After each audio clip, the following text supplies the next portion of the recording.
Heat guard Davion Mitchell joins the show to talk about his role on the team, how Heat culture is different, and why he thinks he should make the NBA's all-defensive team this season on a special episode of Locked On Heat.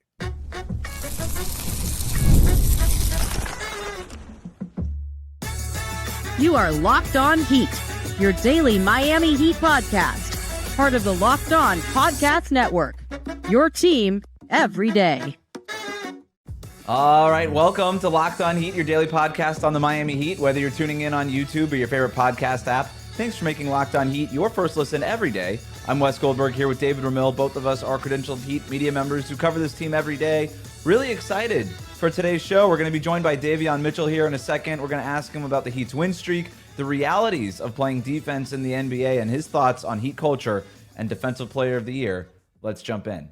Davion Mitchell is here. It's been almost 2 months since you were traded to Miami. You've made an immediate impact really on both ends of the court here, and we catch you at a good time, coming off your fifth straight win. What do you think changed from losing 10 in a row to now winning 5 in a row?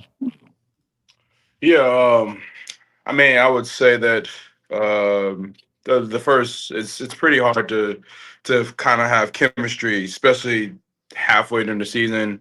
When the team kind of lose their main guy, he has the ball the most part. You lose Jimmy Butler, so the team dynamic changes. It's like who's the go-to guy? What do we go to in the fourth quarter? What are the things we never practiced yet? So like we knew it was going to be a struggle, and we knew there was going to be some adversity. And I think we're kind of finding each other now. We're kind of trusting one another more. We're kind of finding that chemistry. We're kind of playing together, helping each other out defensively, doing a lot of things as a team now that we had to learn from, and we had to learn from that 10-game losing streak, and I think we learned from it. I want to talk to you a little bit about defense. Obviously, that's what you're known for. I want to get your take on something because you hear this all the time. Defense is about effort. Yeah. I kind of hate that take for a couple of reasons, and maybe you might disagree with me, but the first thing is like, so what? Like offense doesn't take effort. It's only defense that takes effort. But the second one, and the biggest problem I have with that when I hear it is I think it's really dismissive of guys like you who have legitimate skills and are legitimately talented on that end. I do think that there's something, there's such thing as defensive skills, but you play in the league. I don't. Maybe I'm wrong. What do you think? Yeah, I mean, I think that it's not all effort. I think obviously effort is a main piece. And I think that there's a lot of skill that goes into it. I was a person that before I always thought that defense, all it was effort until I started playing the league more and learning different things from other different people, like defensive guys, like learning tricks and things like that from them. And I'm like, it's really a skill that a lot of people don't have. You have to work on it. You have to watch film on it. You can't just go out there and just because you play hard, be really good defensively. That's not how it works. It's a lot of things in the NBA people do now to draw fouls, the little things like that will get you out of the game early, thinking that you're good defensively, but you're not. But I think for me, man, I just try to go out there and just play extremely hard, though. That's like the main thing. If you don't play hard, then you're not going to be a defensive player. And I think that me being on the Heat made it a lot easier because everyone on the Heat plays really hard. So it's like I'm not just the guy that's just standing out. I mean, obviously I'm good defensively, but like everyone does the same thing, and I think that being on this team just kind of it just made it perfect for me, just to be myself. I'm glad you brought that up because that's the perfect segue to my question because, you're a player that seems to embody a lot of what fans and the organization say is Heat culture in terms of that intensity, always bringing that defensive mindset and everything else. You've been a perfect fit. And we talk to fans all the time and everybody raves about your addition. Like you're a Heat guy. What did you think about Heat culture when you were on other teams on the league? And now that you're on the Miami Heat, how do you see it up close? And how do you feel about your fit in terms of what Heat culture and how it's defined? Yeah. I mean, I think that when I wasn't on the Heat, always playing against the Heat, you always knew it was going to be a dogfight. That was kind of the film sessions. Every time I play against the Heat, it's going to be a dogfight, no matter who's playing, no matter if all the stars players are out, they're going to play extremely hard. So you better buckle up because it's going to be a game. And like now me playing for the Heat, it makes sense. No matter who's out, it's always going to be a tough game. Even if we lose, there's always going to be a tough game. Other than the other two that we had, I think, against the Knicks and the Grizzlies. But other than that, it was like every game has been down to the wire, tough, hard fight battles. Like it ain't going to just be an easy game. and we can live with those results. We can live with going down to the wire. If we lose by a buzzer beater, then we got to tip our hat off. You know what I'm saying? Like, just a shot that they made. But at the end of the day, if we give our chance to gives ourselves a chance to win the game, I think we're going to be really good. So, you brought up one of the easy games of the season was the blowout victory over Jimmy Butler and the Golden State Warriors. And for a lot of Heat fans, it was a key game that they had circled. You see the emotions on the court and you understand how these players were kind of carrying something extra on that particular night, but you're a player that joined the team after the trade deadline. You never played alongside Jimmy Butler. So what were the emotions of that night? And one of the things that we talked about, at least that we noticed, were that you were bringing even a higher level of intensity than you normally do. Like, you really wanted to help this team find a way to win that game. What were the overall feelings and emotions around that game? Because it did feel like it was just more than just a game. I mean, I think that it did feel like it's more than a game to the people that are outside. I think that people that are in the locker room just made it like it's any other game. We knew it was going to be a lot of people. We knew it was going to be a crowded game, but other than that, we kind of just took it like as any other game. We got to play extremely hard for us to win. We're still trying to get on this, still trying to find each other, still trying to get on this win streak, especially because the postseason is about to happen. So we didn't really look at like on the other side who's playing, who's not playing. We kind of just like, we're going to go out here and try to win this game, no matter what it takes. Going back to some of the stuff you said about how it was a perfect fit for you in Miami, what are some of how are the Heat different in the way that they prioritize defense? Because we hear it all the time from players who come from somewhere else and come here. You obviously played in a couple other places, not even necessarily to put those places down. That's not what I'm asking. It's just like, what is it that the Heat do differently in the way that they prioritize the defensive end of the ball? I think that me being on previous teams, and me being on the Heat now, it just shows like what Coach Spo lets you do. He kind of lets you be yourself. He always wants you to make plays. He's not a type of coach just be like, just stay solid, stay in front of your man, like that type of thing. I just feel like that's not what really defense is. I mean, it's too many good players in our league for us to just be solid. You got to be disruptive. You got to throw different things out of these players because they're really good, right? I mean, they get paid a lot of money to score the basketball, so that's what they're gonna do. So you got to throw different things at them, and Coach Boyd does a really good job of like, yo, be disruptive. Like in our defense, this is what you can do. Like, I don't want you to ever just sit around and just if you're off the ball, you're not doing anything. No, like find ways to make plays, find ways to help each other, help your teammates out, and I just think that he just makes it easier for everyone. He tells everyone that, and I think that's why defensively, I think we can be really good when we get more connected. So we're in award season now. We're starting to talk about Defensive Player of the Year and stuff like that. And I think this race is fascinating. There's really no clear favorite for DPOY. But I just want to talk to you more generally about Defensive Player. I don't necessarily want to get who you would vote for unless you have a really strong opinion on that. You're welcome to share it. But what do you think people get wrong when they're talking or voting for when they're talking about or voting for Defensive Player of the Year? Like, what do you think should be the biggest criteria when we have this conversation? That's a good question. I think that who's the most disruptive. I think that who can take someone out their offense. I think that for me, I've never been a fan of just a person who blocks the most shots gets the award. I just don't think that because it's like no fair to any other the really good guards that can really guard. Like the people like Drew Holiday, the people like those little guards who don't really known for block shots. It's not fair to them. But then again, you could say it the other ways, like it's not fair to a big man to get steals because all they do is block shots, right? It's like you can look at both sides, but I think that it's like who can be the most disruptive. Like I don't really have a defensive player of the year type of candidate. I don't know who's going to win it. Honestly, I couldn't care less, but I just know that there's a lot of good defensive players in this league. And I think that we have on our team, we have a lot of people who are really disruptive. And I think that defensively, I think that who should win the award, who basically teams like plan on not to be a part of the offense, right? Like I've seen plenty of times where I've been in a game where they literally just put my man in the corner and he doesn't do anything. I'm like, yo, they're doing this on purpose, right? Like it's just like there's been plenty of times like that. And there's been a lot of people in the other league, like we do that to other people. Like a guy like a prime example, Dyson Daniels. We keep him out of the action because we know he's really disruptive. He can mix some things up. He can change our offense up a little bit. So I think the people who just disruptive. That's what I think.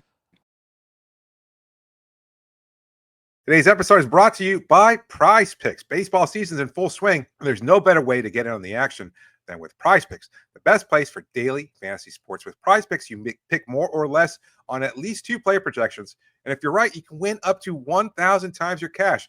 Whether it's strikeouts, RBIs, or first-inning runs, Prize Picks keeps every game exciting. You can pick Aaron Judge maybe to hit more than 1 home run in an upcoming game. So many different categories and stats to choose from. It's that easy, and setting up a lineup takes less than 60 seconds. When you win, your payout is quick, safe, and secure. Take advantage of Taco Tuesday, where Prize Picks offers discounts on select player projections for even more value. So download the app today, use the code LOCKEDONNBA, and you get $50 instantly after you play your first $5 lineup. That's code LOCKEDONNBA for $50 instantly after you play your first $5 lineup. Prize Picks, run your game. So you mentioned you guys have a lot of good defenders on your team. You, Bam, Haywood, Wiggins. I think those are the guys that everybody knows. Who's the most underrated defender on your team? Ooh, underrated defender. I don't know if it's underrated, but I think Pelle Larsson, the rookie. Yeah. Our rookie Pelle Larsson. I don't know if it's underrated because I think that everyone knows it. I see it clear as day. He's a really good defender, especially when he gets to learn the tricks and things like that in the league. He's still a rookie, so man, he's gonna be a scary defender in the years to come. But I wouldn't say he's underrated. I think that people kind of know. I don't think a lot of people know about him in general, just being a rookie, but I think people are starting to learn, especially with the last couple of starts he's got. He's definitely made an impact, and we've loved his way of he does impact the game. He's one of those disruptor guys, and he doesn't seem like he's scared. He's not like the typical rookie out there, but another good defender out there on your team, Bam Adebayo. He seems like he's one of those guys that hasn't always gotten the credit he deserves as a big because he doesn't block all those shots or he doesn't get all the steals as a guard or anything like that, but he does seem to be a disruptor. What was your take on Bam's overall defensive impact? And now that you've got a guy like that kind of helping shore up your team's defense, what's that been the difference of having a player like that helping you out defensively? Nah, I've said this before. I think he's like the best defender I ever seen or even played with. Him, a guy like that who can guard the ones, who can guard the fives, like really well. Like some people can switch 1 through 5, but can't really guard that well. But I think he can. If you put him on a 1 the whole game, he can hold his own, right? Like if you put him on a point guard the whole game, if you put him on a really good 5-man, he can hold his own better than most people in the league. So I always thought he was one of the best defenders that I've been around. There's only been a couple of guys that I've been around. Is him and Scotty Barnes, the only 2 people I can think of that I can see that can guard really well perimeter and get rebounds and block shots and also still score the ball. Like people don't understand that defensively, like it ain't just like it's easy just to play defense, but if you got to do both ends, like you use so much energy, right? Like really good defenders who can do both ends are like I think are the best defenders. You got to use energy on offense, then you got to do the same thing on defense, right? Like it's easy to just play one side of the ball. I've been there before when I was with the Kings. I feel like I just played one side of the ball, and I was good defensively, and sometimes I would stick out, but like offensively, I wouldn't do anything. So I had so much energy. But I think here, I'm playing both sides of the ball. I feel like I'm just being myself, honestly, and I think that's what Bam does every night. Your offense has been a real revelation, I think, especially your 3-point shooting. Obviously, I don't want to jinx anything or anything like that, but your shooting has been phenomenal since you joined Miami. Has there been anything that has been a difference maker in terms of why you're getting those kinds of looks or why you're able to knock them down at such a high rate? Or is it just a matter of, as you said before, like Spo putting you in a position to kind of let you do and let your game go to you and kind of just allow you to be the player that you can be? That's a good question. I think it goes to 2 things. I think Spo's let me do, like he's kind of let me play my game, but I think also for me, I always been a good shooter. Like even coming out of college, I shot really well. out of college, and I think it goes with people don't understand like there's a rhythm that goes to basketball. It's not just like it's hard for, especially when I came out of college, I was a point guard, and then going to Sacramento, I kind of had to play off the ball, so it was a little bit different. I didn't have the balls in my hands that much. I was kind of just playing in the corners. I was kind of just playing in the wing, playing off of Fox and Tyrese and Sabonis. And it's a lot of like, it's a rhythm thing when you play basketball, right? Like if you have the ball in your hands, you can get a rhythm. It's not just always shooting rhythm. It's like more like, oh, I get to make plays. I get to feel like I'm in the game. And I feel like in the past when I'm not shooting the ball well, or like when I was a rookie, I would say like, I didn't really have the ball in my hands. I was kind of just a corner guy, and I've never been that in my career. So I had to like adjust a little bit, which I did. I think I did perfectly fine, especially years to come when we ended up making the playoffs. I did really well just playing off the ball. But it also taught me how to play off the ball, right? It taught me how to just not always have the ball in my hands, and still be effective in the game without the ball in your hands. So I think that for me, though, I've always been a good shooter. That's just the way I believe in, and especially the work that I put in. I just feel like I've always been a good shooter. Couple more questions for you, Davion. We appreciate the time. Number one, have you always thrown like those 110 mile per hour fastballs? Is that like you have like this fastball pitch that you've got going every once in a while? Yes. Yeah, just like I be moving so fast. I don't know. The game is so fast. I be moving so fast that sometimes my passes go faster than what I think they are. But sometimes, I mean, it is what it is. Has anybody ever said anything to you? Actually, I mean, not one of my. Actually, one time I turned the ball over in Toronto one time, and he was like, "Why you throw the ball so hard?" And I was like, "My bad." But that's the only time. Going back to the defense part, you have some of the best on-off splits on the team defensively. You basically never foul. Your steal rate is what it is, which is high.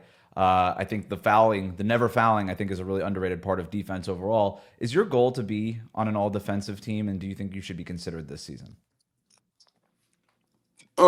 Yes. I mean, I think that this year with the things I've done with Toronto and in Miami, I think I've been one of the better defenders in our league. I mean, especially because you got like really the top defenders who are who can't get the award, obviously because the little new rule. That the guys like I don't think Jay McDaniels, I don't think Jaden McDaniels could get it. Wemby, obviously, I don't think he can get it anymore. Um, there's a lot of good defenders who don't get to be in that conversation no more because of the little rule. But and I think that honestly, I've been one of the best defenders in our league. Especially with even now, I can say that I'm getting steals a little bit. I'm not just containing the ball. I'm being disruptive. Yeah, I just think I just deserve to be at least on one of those teams this year. Well, Davion, we really appreciate the time, man. Go ahead. Good luck in Boston on Wednesday night, and thanks for jumping on Locked On Heat. We appreciate it. Absolutely. Oh. Today's episode is brought to you by Monarch Money. You ever check your bank account and wonder where did all my money go? Between dining out, online shopping, and maybe a little entertainment here and there, it's easy to lose track. And that's where Monarch Money comes in, your personal CFO, giving you full visibility and control over your finances. Monarch Money isn't just a budgeting app, it's a complete financial command center. And you can track all of your accounts, your investments, and spending in one place. So you stop just managing your money and start building wealth. When you start using Monarch, you realize just how much you might be spending on food delivery or other things. Now you budget smarter and you save more. And instead of juggling multiple apps, you can use Monarch to check your finances, track spending, and even plan long-term goals. So take control of your finances with Monarch Money. Use the code LOCKEDONNBA at monarchmoney.com for 50% off your first year. That's monarchmoney.com, code LOCKEDONNBA for half off your first year. Make sure to go to monarchmoney.com. We'll be right back.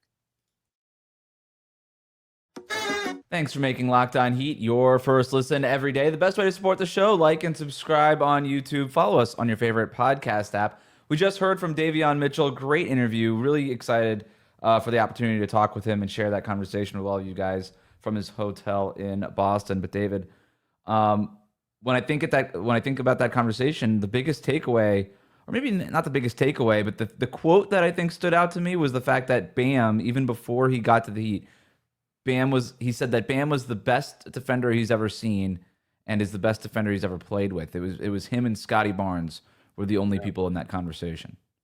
Didn't seem hyperbolic either. I mean, you're kind of, maybe I'd put him in a spot in that sense, but I know he plays with a heck of a great defensive player in Bam Adebayo, and it's their teammates now. You're never going to say anything to kind of be critical of a teammate or anything like that. But that he shared that he had that opinion before he ever joined the team, I think speaks volumes. And now that he sees it up close, he's even more kind of in awe of it. And I think, look, we talk about Bam's impact all the time. It's really something that a lot of fans might not appreciate or see on a regular basis, but his defensive acumen in particular, why we feel as strongly as we do that he's been robbed of a couple of Defensive Player of the Year awards. Marcus Smart, I'm looking at you. In any case, he has been such an impact player. Like, I gotta say though, like, just Davion's total attitude about defense, from his answering your question about blending effort with skill and everything else, and his confidence and saying that he's an all NBA defensive player this year and that he believes he should be, the fact that he's just kind of tweaked his game and alluding to something that we've talked about a lot. It's like, you can be a one-way player, and that to be a two-way player takes so much energy, but he's trying to find a way of impacting offense on a greater level than he ever did in Sacramento or Toronto, while bringing this incredible defensive intensity. Like, that was just a really interesting perspective on a player who obviously brings an incredible defensive impact on every game. Do you think he'll make an all-defensive team? He probably won't do it this year, just because voters don't really look at guys who got traded as somebody that's worthy of end-of-season awards. And I don't even know if that's the right way to look at it. The way history shows, voters don't tend to award those guys with end-of-season awards. But, he's young. He's only in his fourth season. He's obviously awesome defensively. I think that there is a world where he makes an all-defensive team, at least one in his career. I would almost bet on it at this point. I'd like to think it happens because, I mean, obviously we see it up close now. We've seen it for a couple of years over his NBA career. And he already has the reputation. Yeah, but you've got to be in the right situation where that comes out. And as a backup also coming off the bench currently, it's a little harder. Like Alex Caruso, has he made an all-NBA defensive team? Last year. I don't think he did. He? Okay. Yeah, so maybe the other part of this too is the positionless part of it, which the league went positionless on the all defensive teams and the all NBA teams, but we're talking about all defense here. So last year, Bam, Anthony Davis, Rudy Gobert, Herb Jones, and Victor Wembanyama were the first team all defense, right? So basically all bigs in that case, and then the second team was mostly guards. It was Caruso, Drew Holiday, Jaden McDaniels, obviously a wing, Jalen Suggs, and then Derek White. But that was just the first year. We don't know how the voters are going to split it up, if they're just going to kind of keep going with, I guess, bigs get first team and all NBA second or all defensive second team is reserved for guards. I don't know. But to your point, like, Caruso wasn't he a starter for Chicago last year? He was kind of coming off the bench on some occasions too, as they had Lonzo Ball. I think he was part of the mix for a little bit, and then it was just Kobe White. He started. Josh didn't join the team, but he started in 57 of his 71 games last year. There you go. So there was a blend there. I think Davion could make it this year, and he's come off the bench. Like, Caruso could make all defensive team. So yeah, I don't. It's an interesting question, and it's just a lot of it has to, like, Miami also has to be in a better position. Not that Chicago was, but again, Caruso kind of had that carryover perspective from when he was with the Los Angeles Lakers, and then he joins the Bulls, and now obviously with Oklahoma City. I mean, the ironic part is that he's on the best team he's ever played on, and he's not actually even playing. So it's just, for Mitchell, I think he needs to be out on the floor on a team that's actually winning and might be more visible, because otherwise you just get closing games. He's playing 31 and a half minutes per game for Miami, even though he's not starting, because he's closing a lot of these games. I think he deserves it. The starter, no, I know. But I think that's a really interesting point. Is if he's coming off the bench, will teams even look at it? Or I'm sorry, will voters even look at him for all defensive team? And I think if he's averaging 30 plus minutes per game and closing a lot of these games, he will. I think Miami's a great situation. People pay attention to the Miami Heat. I know that Heat fans don't ever think that the national media talks about them. Guess what? Every fan base that isn't a Lakers fan or a Warriors fan or a Celtics fan never think that their team gets talked about. But people look at, and maybe offensively it's something, and I know Bam hasn't gotten the defensive player of the year stuff, but Bam has been all defensive team. Like that, there's 10 of those spots, and there's only one DPOY. I'll tell you what, though. I don't know. I can't quantify how much of an impact it will be. But if he goes in there and locks up Peyton Pritchard's ass, and if he goes in there and has a couple steals against Derek White or Drew Holiday on a big game against switched Boston, on to Jason Tatum, because we know that that's what the Celtics are going to want to do, right? They're going to want to get Tatum switched onto a smaller guy, usually Tyler Hero. But if Mitchell gets that assignment and locks him up, that could go a long way towards improving his odds. So I'm curious to see how that plays out. Well, he'd have to re-sign him this summer.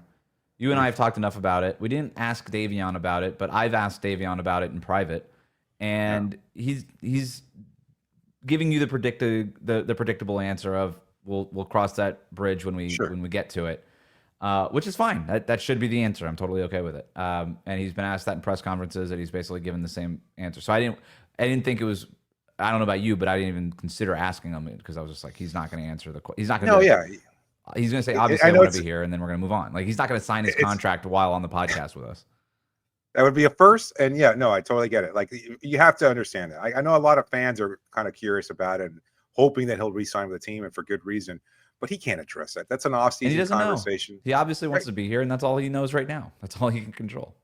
Yeah, you get that sense, though, right? I mean, not just in the kind of performative answer of, oh, I like this team, I want to be here. Like, the way he talked about Spo. I mean, look, we've been critical of Spo this year, and for good reason. I think Spo would be critical of himself, and probably no more so than, no person's going to be more critical of Spo than Spo himself. But the way Davion talked about Spo and his impact and everything else like that, the ability to connect, the freedom, but also pushing him in the right direction to kind of have him be that disruptor on defense. I love that part of our interview. Where he was like, he almost did like a mock generic coach when he was talking about like other coaches just tell you to be solid and stay in between your guy. And he's like, and he's I just felt like his voice changed a little bit. Yeah, his voice changed a little bit. Like, be solid. Like, he was trying. Yeah, trying almost mocking a little bit, but not picking on anybody. Yeah, but obviously having an idea of things that he's been told in his past. And Erik Spoelstra is not doing that. He's talking about being disruptive. And I think about what Spo wants to accomplish and what he's been able to accomplish, or what this Heat team, rather, has been able to accomplish this year. If Erik Spoelstra had his dream roster, I think that dream roster would have Davion Mitchell or somebody like Davion Mitchell on it. Oh, for sure.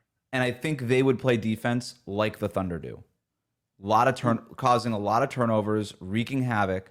And you need the personnel to do it, which is why I was so interested, and we were so interested to get Davion on the show, and it's why I asked the question. It's more than just trying hard. You hear it in preseason all the time. We're going to play really hard. I remember Doc Rivers talking about how they're going to turn, was it Malik Beasley last year, into a 3-and-D player, and he's going to be like this defensive stopper for them. And I'm like, he's never been that. And I'm just supposed to believe he never tried on defense, and that now he's going to try on defense, and all of a sudden he's going to be Kawhi Leonard on that end. Like, what are we talking about here? And that's why obviously effort matters. It matters on both ends of the court, but I do think that there's defensive skill, and you can't just be a good defender if you want to. You got to really you have to put in the work behind the scenes. And like Davion was talking about, he does the film study. He does all these things. But you also have to have the instincts. You have to have the quick reflexes. You have to have the long arms. You have to have the size, the strength, all these things that Davion has. You have to have that stuff. And that to me really matters. And so I think if Spo had his roster the way that his dream roster, it would have a lot of guys like that who could be really disruptive. And it's why I think Davion's been such a good fit, and why I think he'll be a priority when the offseason comes around. I always kind of dismissed the idea of film work because I don't know why, but I always associated more with football, having played football, but also just in terms of like, you tend to think of players watching a lot of film, like the QB room and everything else, and understanding how to exploit defense, whatever, all these different things. But it's such a big factor in basketball. But it never occurred to me really until I talked to Bam the first season he was starting, 2019, when he was starting to make a name for himself, and just talking to him and how he was so big on film work. It wasn't just, as you said, the skill. And obviously he's strong and quick enough to guard 1 through 5. but you have to know when that screen's coming. You have to know what's going to happen next, when to shift out, all these different aspects of it. And a lot of that comes from film work, but you can see that same thing from Davion too. Like, it's clear that he's doing all of the studying behind the scenes, and then he just has to have the physical tools to be able to manifest it at a high level. But it's been great to see. It was a fantastic conversation, and you love to just get this kind of confirmation on so much of what we see out in the court, and then you talk to a player, and they just shed light on so much more than what you were hoping for. So I mean, I thought it was a fantastic interview. Heat Celtics Wednesday night. We'll be back with the post-game reactions to that game. Thanks for making Locked On Heat your first listen every day. Like, comment, and subscribe on YouTube. Follow us on your favorite podcast app.